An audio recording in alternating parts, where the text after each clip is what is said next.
말씀 묵상하겠습니다. 함께 기도하겠습니다. 하나님, 오늘도 하나님의 말씀을 깨닫는 지혜를 주시옵소서.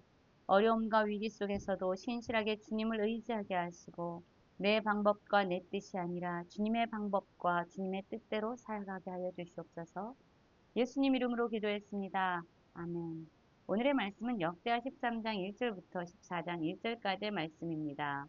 말씀을 함께 살펴보시기 전에 개인적으로 말씀을 꼭 읽으시고 묵상하는 시간 가지시기 바랍니다. 13장 1절입니다. 여로보암 왕 18째 해에 아비야가 유다의 왕이 되고 예루살렘에서 3년 동안 다스리니라. 그의 어머니 이름은 미가야요 기브앗 사람 우리엘의 딸이더라 라는 말씀으로 시작하고 있습니다. 여러분, 이스라엘은요, 사울, 다윗, 그리고 솔로몬에 의해서 다스림을 받을 때 하나의 나라로 다스림을 받게 됩니다. 그런데 솔로몬의 아들 르호보암 때 이르러서 나라가 두 개로 쪼개지게 됐죠. 남유다는 르호보암이, 그리고 북이스라엘은 여로보암에 의해서 다스림을 받게 됩니다. 하나님께서 이 여로보암에게 이스라엘의 10지파를 내어주시면서 말씀하셨어요. 내가 다윗과 같이 나의 말을 듣고 내 명령을 따르면 순종하면 내가 너의 왕위를 보존해 줄 것이다. 왕조를 보존해 줄 것이다. 라고 약속하셨습니다. 그러나 여로보암은요. 그 하나님의 약속을 믿지 않았습니다. 그가 가만히 보니까요. 상황이 별로 안 좋아 보이는 거죠. 그가 다스리는 북이스라엘의 백성들이요. 절기만 되면 예루살렘 성전에 내려가서 하나님을 예배하고 있는 겁니다. 그는 두려워지죠. 이들이 계속 내려갔다가는 나를 배반하고 나의 왕위가 빼앗김 당하겠다. 그래서 그는 두려움과 불안한 가운데서 하나님께 예배하러 예루살렘 성전으로 내려가는 모든 백성들의 발걸음을 더 이상 내려가지 못하게 막아섭니다. 막아서기 위해서 그가 세운 것이 베델과 단에 금송아지를 만드는 일이었어요. 그리고 하나님께서 세우신 제사장과 레위인의 방식대로가 아니라 그가 원하는 대로 그의 방식과 방법대로 레위인과 제사장들을 세웠던 거죠. 여로보암은 하나님의 말씀을 믿고 어떤 상황에서도 신실하게 그분을 의지한 것이 아니라 눈에 보여지는 상황이 어려워지고 불안하고 두려워지자 그는 기꺼이 하나님을 버리고 자신의 안전, 자신의 왕위를 지키기 위해서 금송아지를 세워놓고 백성들조차 하나님께 예배하지 못하도록 했던 겁니다.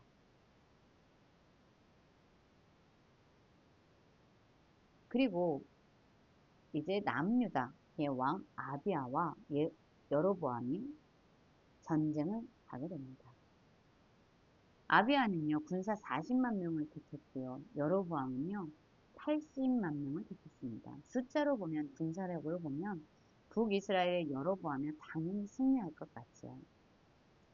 자, 남유다의 왕 아비야가요, 에브라임 산 중 스마라임 산에 서서 여로보암과 이스라엘 무리들을 향하여 소리를 지릅니다. 무엇에 대한 이야기를 하고 있을까요? 그는 이렇게 이야기합니다. 5절입니다. 이스라엘 하나님 여호와께서 소금 언약으로 이스라엘 나라를 영원히 다윗과 그의 자손에게 주신 것을 너희가 알 것이 아니냐. 다윗의 아들 솔로몬의 신하 느바스의 아들 여로보암이 일어나 자기의 주를 배반하고 남봉꾼과 잡배가 모여 따름으로 스스로 강하게 되어 솔로몬의 아들 르호보암을 대적하였으나 그때 르호보암이 어리고 마음이 연약하여 그들의 입을 막지 못하였는가 라고 말하고 있습니다.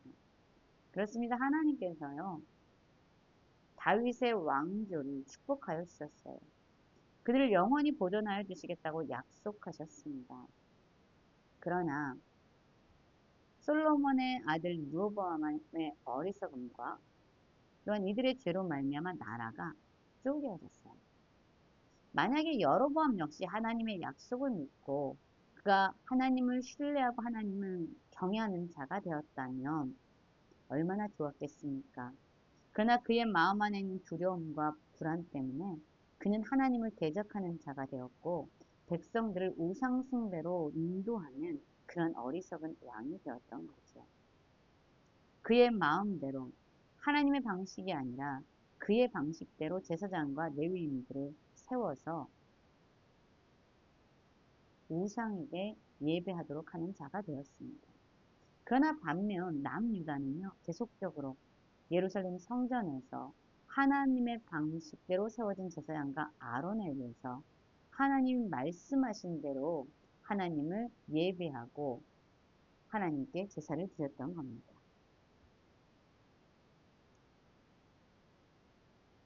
이 아비아는 이렇게 얘기하고 있습니다. 하나님 여호와께서 우리 하나님이 되신다 라고 말하고 있어요. 하나님이 우리의 편이다. 너희들은 하나님을 떠나고 하나님을 대적하지만 너희들은 금송아지와 함께 있지만 우리는 아니다. 우리는 하나님이 우리와 함께 계시고 우리의 머리가 되시고 또한 하나님이 세우신 제사장들도 우리와 함께 있다 라고 말하고 있는 겁니다. 여러분 아비아가요.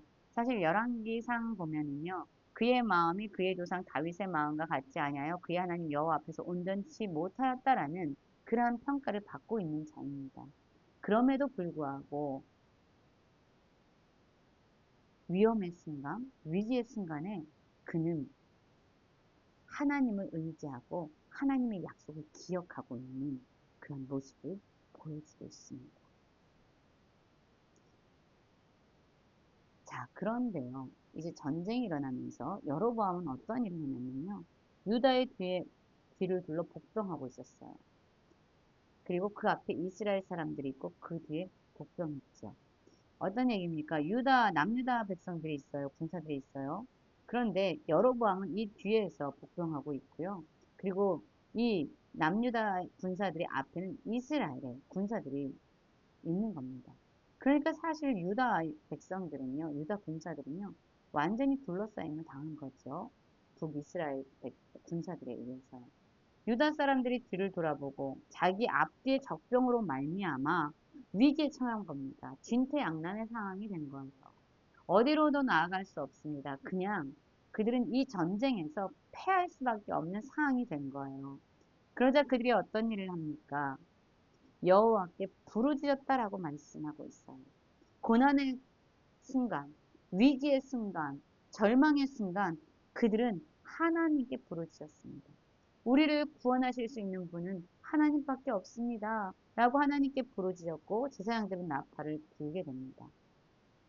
유다 사람들이 소리를 지를 때 어떤 일이 일어납니까? 하나님께서 그들의 부르짖음을 들으셨던 거죠. 그리고 여로보암과 온 이스라엘을 아비아와 유다 앞에서 치시는 겁니다. 여러분 하나님이 전쟁에 친히 들어오셨어요. 하나님께서 여로보암과 이스라엘 군대를 친히 공격하고 계십니다. 불가능한 상에 가능이 이루어지고 절망의 순간에 소망이 보이는 거죠. 하나님이 개입하실 때 여러분 모든 상황은 역전이 되어집니다.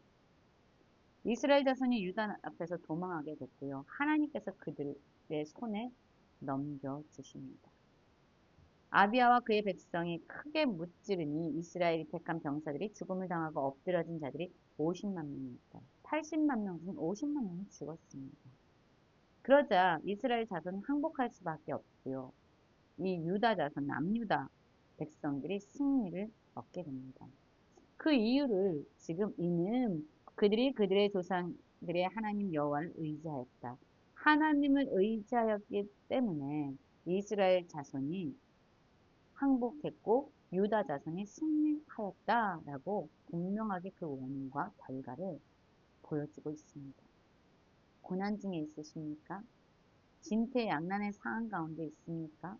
어디로도 갈 수 없는 상황 가운데 있습니까? 여호와께 부르짖으십시오. 그럼 하나님께서 우리의 부르짖음의 소리를 들으시고 우리의 상황과 환경에 친히 개입하셔서 일하여 주십니다. 우리가 하나님을 의지할 때 하나님은 우리를 승리케 하여 주십니다. 이러한 은혜가 오늘 우리의 삶 가운데서 일어나기 원합니다.